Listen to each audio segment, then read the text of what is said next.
In a quiet suburban neighborhood, a typical afternoon takes a shocking turn when a woman spots a young black boy riding his bike. Instead of minding her own business, she decides something must be wrong. Fueled by her own prejudice, she confronts him and quickly calls the police, claiming he doesn't belong in the area. Little does she know, this boy isn't just any kid. He's the son of the town's most influential figure, the mayor. As the situation escalates and tensions rise, the woman's assumptions come crashing down in the most unexpected way. What happens next is a powerful reminder about judgment, privilege, and the consequences of bias. Stay tuned as this story unfolds with twists that no one saw coming. You won't want to miss how it all plays out. As the boy stood quietly by his bike, the woman grew more agitated, her voice sharp as she questioned him. "What are you doing here? Do your parents even live in this neighborhood?" she demanded, her tone dripping with suspicion. The boy, clearly uncomfortable but trying to stay calm, simply replied, "I'm just riding my bike, ma'am."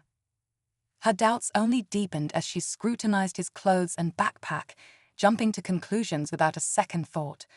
Within moments, she was dialing the police, loudly describing him as suspicious to the dispatcher, all while the boy watched in disbelief. Meanwhile, neighbors began peeking out of their windows, sensing something was wrong.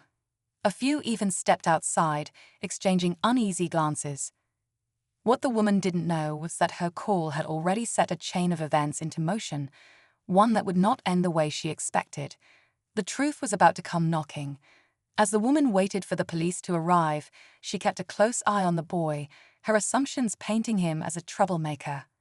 The boy, visibly shaken but trying to hold his composure, decided to stay put rather than risk making the situation worse. He wasn't a stranger to moments like this, but this one felt different. He knew his father's name carried weight, but how would that help him now? A small group of neighbors began to gather, whispering among themselves. Some questioned why the woman had called the police in the first place, while others stood by in silence, unsure of how to react. One man, clearly uncomfortable, cautiously approached her and asked, "Do you really think calling the cops was necessary? He's just a kid." She brushed him off, insisting, "You can never be too careful these days." As the faint sound of sirens grew louder, everyone held their breath, unaware of the confrontation that was about to unfold. As the police car pulled up, the flashing lights reflecting off nearby windows, the tension in the air was almost unbearable. The woman straightened up, looking smug and satisfied, as if she'd just solved a great mystery. The boy stood frozen, clutching the handlebars of his bike, his heart racing. A few neighbors shifted uneasily, unsure whether to intervene or step back and watch. Two officers stepped out of the car, their faces unreadable as they approached the scene. "Ma'am, we got a report. What seems to be the issue here?" one of them asked, his tone calm but firm. The woman launched into an exaggerated explanation, pointing at the boy and claiming he had no business being in the neighborhood. Before the officer could respond, the boy spoke up, his voice trembling but steady. "I live here. My dad's the mayor." The officer's expression flickered with recognition, and suddenly, the weight of what was happening began to shift. The woman's confidence faltered for the first time, but she quickly masked it with disbelief. "Mayor's son? That's ridiculous," she scoffed. The officer exchanged a glance with his partner, the realization of the situation dawning on them. The neighbors leaned in closer, some whispering in shock. The boy's identity wasn't just about to change the dynamic, it was about to expose something much bigger. Just as the tension seemed to reach its peak, a sleek black SUV pulled up beside the police car. The doors opened, and out stepped a tall, commanding figure, the mayor himself. His sharp suit and unmistakable presence instantly drew everyone's attention. The boy's face lit up with a mix of relief and pride as his father walked toward him with purpose. The woman, now visibly nervous, shifted uncomfortably but tried to maintain her composure. "What's going on here?" the mayor asked, his voice calm but carrying an edge of authority. The officers quickly explained the situation, careful with their words. The woman, still clinging to her version of events, interrupted. "I was just protecting the neighborhood." He looked suspicious. The mayor turned to her, his expression unreadable. "That boy you called suspicious is my son," he said firmly. Gasps rippled through the small crowd of neighbors. The woman stammered, I didn't know." But before she could finish, the mayor raised his hand to silence her. Then, a second twist hit. A neighbor, who had been watching quietly, stepped forward and revealed something shocking. The woman had a history of making false calls about other residents, targeting anyone she deemed out of place.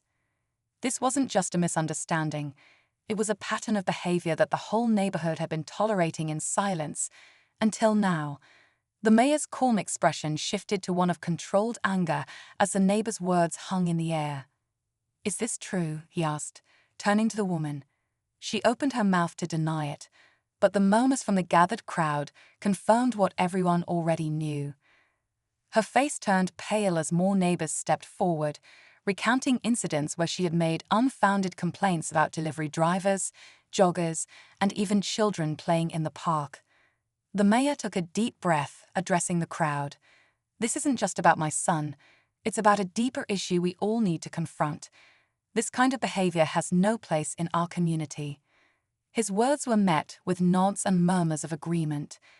Just when it seemed the matter was coming to a close, one of the officers approached the woman and said, "Ma'am, you need to come with us. We've received multiple reports about false complaints, and now it's time to address them." Shocked and embarrassed, the woman stammered, "But I was just trying to help." As she was escorted to the patrol car, the mayor turned to his son, placing a reassuring hand on his shoulder.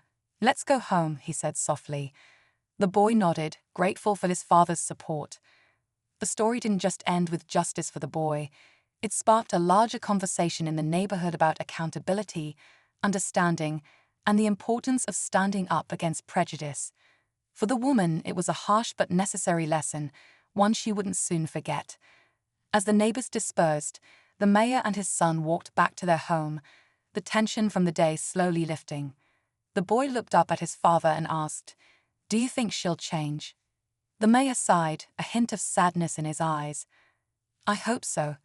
Sometimes it takes being confronted with the truth to see things differently.